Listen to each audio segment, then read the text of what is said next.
Good morning everyone, কেমন আছো তোমরা সকলে? আশা করছি সকলেই তোমরা খুব ভালো আছো। আমরাও ভীষণই ভালো আছি। সোনার আজ চ্যানেল নতুন একটি ভিডিওর সঙ্গে তোমাদের অনেকখানি ওয়েলকাম জানিয়ে আজকের ব্লগটা স্টার্ট করছি।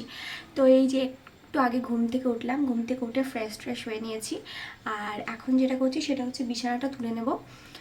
বিছানাটা নোংরা থাকে না, আমার একদম ভালো লাগে না। তো তোমার দাদাভাই গেছে ওয়াশরুমে, দেখি ও বেরোবে, ডিউটি বেরোবে বাবা আসলে।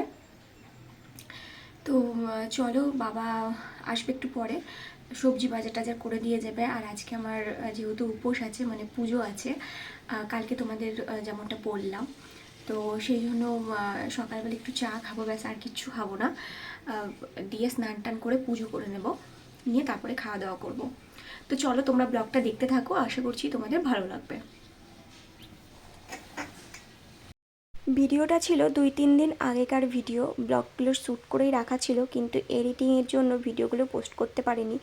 সত্যি বলতে গেলে মন মেজাজ একদমই ভালো নেই। শুধু মন বললে চলবে না, শরীরও ভালো নেই, যে কারণে আমি ভিডিও দিতে পারছি না।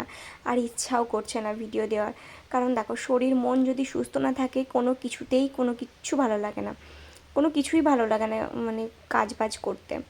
তো যে কারণে ভিডিওগুলো শ্যুট করাই ছিল, ভিডিওগুলো পোস্ট করতে পারিনি, এডিটও করা হয়নি। তো তোমরা অনেকেই কমেন্ট করেছো 2-3 দিন কেন ভিডিও দিইনি। তো কেন দিইনি, কী কারণে দিইনি, আমি আজকে বা এখন তোমাদের কিছুই জানাতে পারবো না।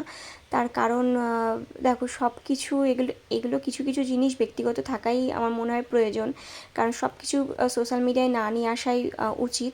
তো আপাতত আমি তোমাদের জানাতে পারছি না কি হয়েছে না হয়েছে, তোমাদের পরে আমি কোনো একদিন বলবো, কোনো একদিন শেয়ার করব। এই মুহূর্তে আমার পক্ষে সম্ভব না তোমাদের সাথে শেয়ার করা। তো যাই হোক, সকালবেলা উঠে ফ্রেশ হয়ে নিলাম, সেটা তো তোমরা দেখতেই পেয়েছো। চাও খেয়ে নিয়েছি, তারপরে মামনি বানিয়েছিল ডিম টোস্ট, তো সেটাই এই যে দিয়েছে, আমি এখন খাচ্ছিলাম। আর ওদিকে একটু সিরিয়াল দেখছিলাম। এতটাই শরীরটা খারাপ, যে কারণে কিচ্ছু ভালো লাগছিল না। তো ঘরে বসে বসে এই যে কী করব, কিছু ভালোই লাগছে না, যে কারণে এই জামা কাপড়গুলো গুছিয়ে গুছিয়ে রাখছিলাম। একটা কথা কি জানো তো, ভগবান হয়তো কোনো সময় আমাদের পরীক্ষা নেয়, যে আমরা সেই পরীক্ষা থেকে উত্তীর্ণ হতে পারবো কি পারবো না। একটা ভয়ঙ্কর পরীক্ষা বলতে পারো। হয়তো তোমার জন্য সামনে ভালো কিছু ভগবান ভেবে রেখেছে, কিন্তু তুমি সেই সময়টা পার করে বের হতে তোমার এতটা টাইম লেগে যাবে, বা সেই মুহূর্তে তুমি ভগবানকেই দোষারোপ করবে যে না ভগবান, এই জিনিসটা তুমি আমার সাথে ঠিক কাজ করোনি। কিন্তু বিশ্বাস করো, তখন যদি তুমি ফ্যামিলি সাপোর্ট পাও, বা মেন্টালি সাপোর্ট পাও, তোমার হাজব্যান্ডের সাপোর্ট পাও, তাহলে আমার মনে হয় একটু হলেও শান্তি পাবে তুমি। তো ঠিক সেরকমই কিছু একটা জিনিস আমার সাথেও ঘটে গেছে, যেটা মানে ঘটার কথা ছিল না, কিন্তু ঘটে গেছে। কিছু করার নেই, সেটা সব কিছু আমাদের হাতে থাকে না। যাই হোক, কী আর বলবো, কিছু বলার নেই। ভিডিও এডিট করতে বসেও একদমই ভালো লাগছে না, কি করব কিছুই বুঝতে পারছি না। তো বাবা গেছিলো বাজারে সকালবেলায়, তো যে সবজি টবজি কী কী নিয়ে এসেছে কি এটা, পালং শাক। এইটা কি শাক আমার জানা নেই, এটা আমি দেখি, কিন্তু কি শাক এই মুহূর্তে আমার মনে করতে পারছি না। আমার বাপের বাড়ির এলাকাতেও কিন্তু খায় এই শাকটা। এই যে পালং শাক নিয়ে এসেছে অনেকগুলো।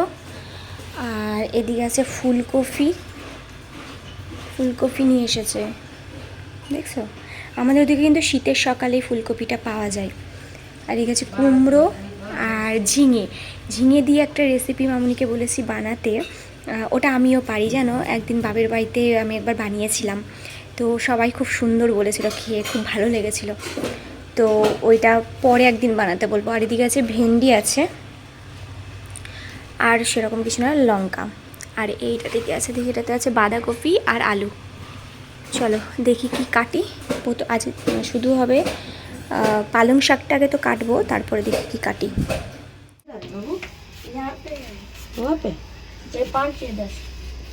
तो 10 वाला ही दीजिए। कितना? तुम्हें खावा? दो ओ पीला वाला जो है ना, वो वाला दे। हाँ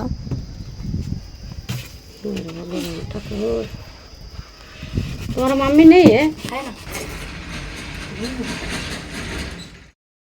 আমরা এই যে গরমে রোদে কি করব, ঘরের মধ্যে থেকে বেরোবো না, বাচ্চাদের আদলে রাখি। আর ঠিক সেই সময় একটা বাচ্চা দেখো, তার বাড়ির কোনো পরিস্থিতি হবে হয়তো, আইসক্রিম বিক্রি করতে এসেছে। তো মামুনি দেখেছে, দেখে আমাকে ডাকছে যে এদিকে এসো, শুনে যাও, দেখো কি একটা জিনিস দেখাবো তোমাকে।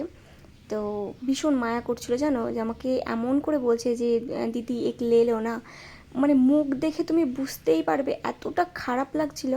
তো মামুনি আর আমার খুব মায়া লাগছিল জানো, এই জন্য নিয়ে নিলাম। একটা 5-এর ছিল আর একটা 10-এর ছিল, তো আমার ওর কাছ থেকে 10 নিয়েছিলাম। তারপরে ওই যে আইসক্রিমটা নেওয়ার পর টাকাটা যখন ওকে দিলাম, ও যে কি খুশি, ওই যে মিষ্টি হাসিটা কি বলবো তোমাদের, মারাত্মক লেগেছিল। সয়াবিন আলু ডিম দিয়ে তরকারি হবে আমাদের। বাবা ওটা খেতে খুব একটা পছন্দ করে না, ওই জন্য।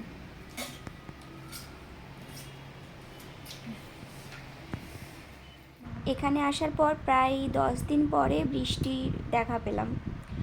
বেশ হাওয়া দিচ্ছে ঝোড়ো ঝোড়ো, এর থেকে সন্ধেবেলা আরও বেশি দিচ্ছিল জানো তো। তো সেই সময় আর ভিডিও শ্যুট করিনি আমি আর, কারণ একটু ব্যস্ত ছিলাম সেই কারণে। তো এখন দেখো বেশ ঝিরিঝিরি করে বৃষ্টি পড়ছে। আর আজকে আমাদের নিয়ে আসা হয়েছে মাংস। তো ওদিকে বৃষ্টি হচ্ছিল আর এদিকে জলও দিচ্ছিল। তো বাবা ওই যে ড্রামের মধ্যে জলগুলো ভরে নিয়ে আসছিল। লাইন চলে গেছে জানো তো আজকে। লাইনটা বেশিক্ষণ যায় না, ওই 5 মিনিট মতো যায়, গিয়ে আবার চলে আসে। ওয়েস্ট বেঙ্গলের মতো ওই রকম অতটা হয় না, ঝড় বৃষ্টি হলে যে চলে যাবে সেরকম ব্যাপারটা হয় না। তো এদিকে দেখো আমরা শাশুড়ি বৌমাতে মিলে কিন্তু মশলা করার জন্য বসে গেছি, মাংস হবে সেই কারণে। তো রসুন আদা মাদা ওগুলো সব ছুলে দিচ্ছিলাম, আর কী যেন একটা নিয়ে গল্প গুজব করছিলাম মামুনি আর আমি। তো শরীরটা ভালো নেই একদম, তো বাবা ওই জন্য আমার জন্য খাসির মাংস নিয়ে এসেছে। তো আগের দিন তোমাদের দাদাভাই নিয়ে এসেছিলো, ওইটা না ভালো ছিল না, জানি না কেন ভালো লাগছিল না খেতে। তবে আজকের মাংসটা ভীষণই টেস্টিও হয়েছিল আর খুব ভালোও ছিল।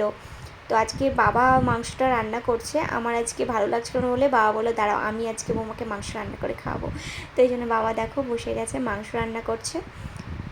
শাশুড়ি শ্বশুর দুজনাতে মিলেই বসে গেছে, কিন্তু মামুনি ওদিকে সমস্ত কিছু জোগাড় জান্তি করে দিয়েছে, আর বাবা ওদিকে মশলাটা মানে মাংসটা আর কি করছে। আজকে একদমই একটা ছোট্ট ব্লগ শেয়ার করলাম তোমাদের সাথে, নেক্সট নতুন ব্লগে নিয়ে ফিরব।